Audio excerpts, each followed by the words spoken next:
à toutes et à tous et merci d'être venus ce soir à cette soirée assez exceptionnelle. Le CFPE accompagne 350 parrainages d'enfants et d'adolescents qui sont parrainés par des parrains, des marraines qui vivent près de chez eux, parrainage de proximité. Le parrainage international, c'est en fait 12 000 enfants aidés à travers 14 pays. C'est avant tout un soutien financier, éducatif et affectif. Et ça permet surtout la prise en charge des besoins essentiels des enfants au niveau de la scolarité, de l'alimentation et de la santé. Le parrainage individuel, c'est de plus en plus des programmes de parrainage. Et à travers ces programmes de parrainage, donc vous soutenez un enfant en particulier, mais à côté, nous mettons de plus en plus en place d'autres formules, et notamment le parrainage collectif. Le parrainage collectif, ça permet de soutenir un groupe d'enfants sur le long terme. Ça peut être par exemple la prise en charge des repas d'une cantine d'une école, par exemple. Ça peut être aussi le financement d'un salaire d'un instituteur. Nous sommes implantés dans 14 pays, aussi bien en Asie, en Afrique qu'en Amérique latine et aussi en Europe avec la Roumanie. L'équipe du parrainage, c'est aussi des bénévoles, donc une quarantaine de bénévoles qui nous aident pour le suivi administratif et aussi des traductions. Sans eux, vraiment, le service ne pourrait pas fonctionner. Nous avons aussi une quarantaine de personnes, de bénévoles en région, qui nous aident aussi à développer notre action. Donc en trouvant d'autres parrains ou en développant notre notoriété, en organisant des manifestations.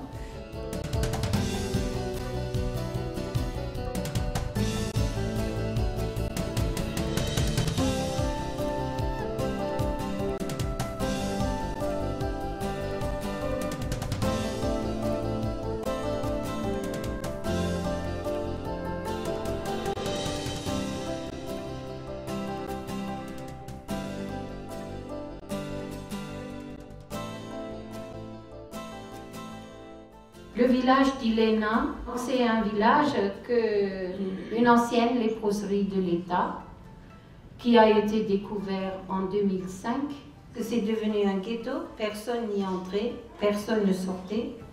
L'État les avait ignorés, on les avait oubliés, donc ils se sont mariés entre eux et maintenant, actuellement, nous avons 69 familles, 320 personnes, dont 158 enfants. En début 2006, nous sommes rentrés dans ce village où il y avait donc tout à faire. Au début que j'étais là-bas, je ramassais la quête du dimanche. Je l'ai apportée à ce commerçant et il me dit d'où est-ce que vous avez tout cet argent? J'ai dit c'est l'argent d'Hélène de la quête. Ah non, il a dit vous voyez mes mains? Je vais perdre mes doigts. Alors je lui ai montré les miennes. J'ai dit mais regarde les miennes.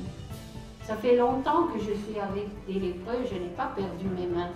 Il a pris l'argent et maintenant il est tout content. Et comme il y avait tellement à faire et que je connaissais le CFPE depuis 1972, mon premier SOS est d'aller directement au CFPE. Et tout de suite, bien sûr, j'ai eu la réponse à travers des parrainages. Tout de suite, nous avons parrainé un grand nombre d'enfants. Au début, il y avait une trentaine, puis une cinquantaine, et nous avons pu commencer à construire d'abord une école primaire. Vous voyez les enfants devant l'école primaire, une cantine scolaire où l'année passée, 235 enfants ont eu tous les jours un repas par jour. Parce que quand les gens des alentours ont vu que les sœurs ont osé pénétrer dans ce village, tout le monde est venu pour demander une place à l'école. Ils ont venu chercher les médicaments au dispensaire. Ils ont même bu du même gobelet que les soi-disant malades. Ils n'avaient plus peur de la lèpre.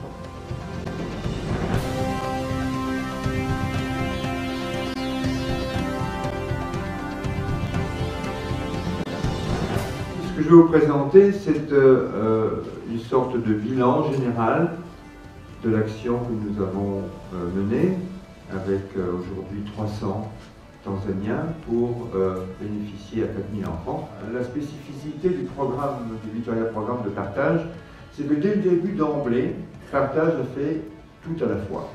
On l'a pas inventé, mais disons on a adapté une formule qui consiste à mettre la sécurité sociale en brousse.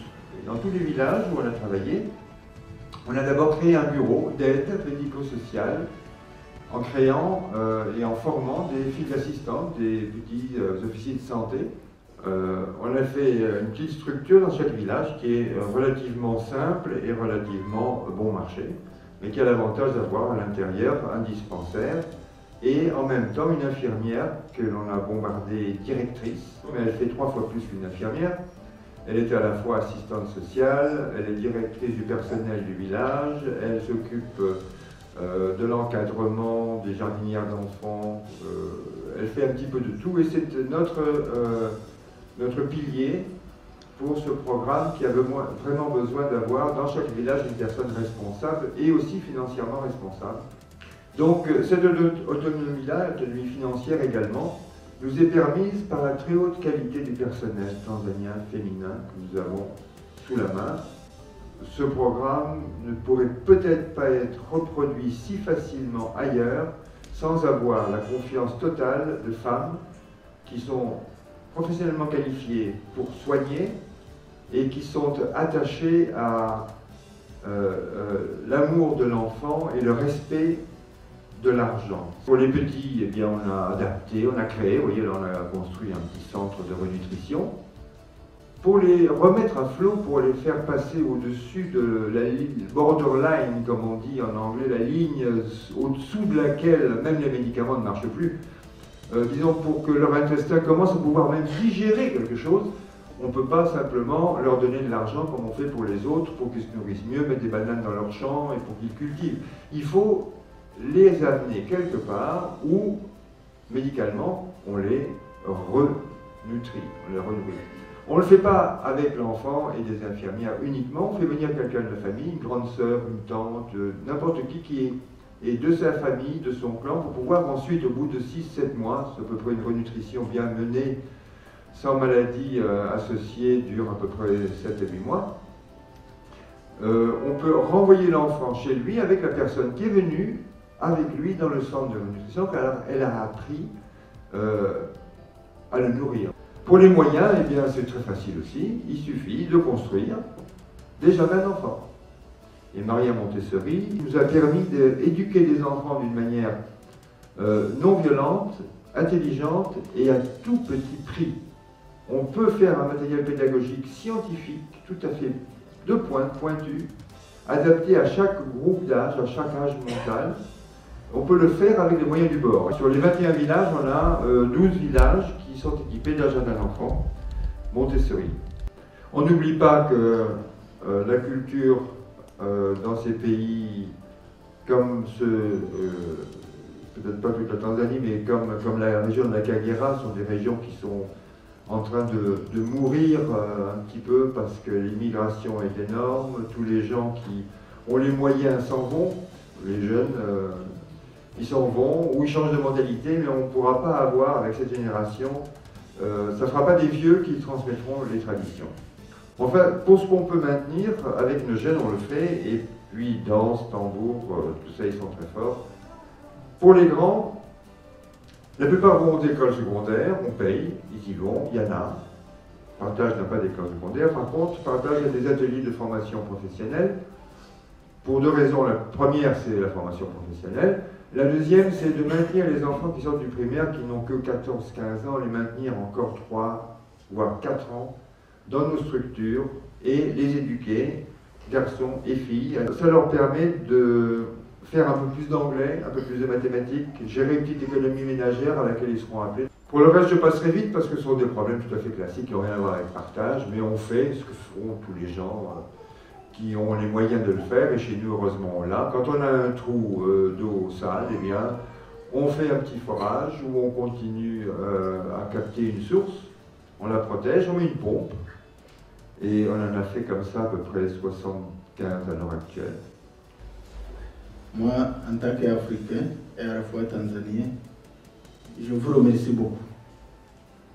Parce que ce soit au Madagascar ou en Tanzanie, sans vous, ces enfants-là n'auraient pas eu la chance de redevenir des êtres humains qui pourraient grandir dans toute dignité africaine. Pour moi, le parrainage individuel c'est très important et c'est ça, je pense, qui nous donne la force de continuer. Parce que nous essayons de nous mettre à l'écart et mettre en contact l'enfant et le parrain. C'est quelque chose de très important même dans l'éducation de l'enfant parce que l'enfant, à travers le parrainage, il découvre que l'argent ne tombe pas du ciel, qu'il y a une personne physique qui paye pour lui. Donc, je vous encourage à maintenir ce lien et ce contact entre les enfants. Si vous avez la chance, vous pouvez écrire une petite lettre. Les enfants, ils découvrent qu'il y a une personne physique réellement derrière tout ce qu'ils reçoivent. Parce que quand on parle de partage, les enfants ne peuvent pas savoir ce que c'est partage. Mais quand vous écrivez, ils savent que partage, c'est M. Genot ou quelqu'un d'autre qui écrit une lettre. C'est pas... Ça se personnalise. Merci beaucoup.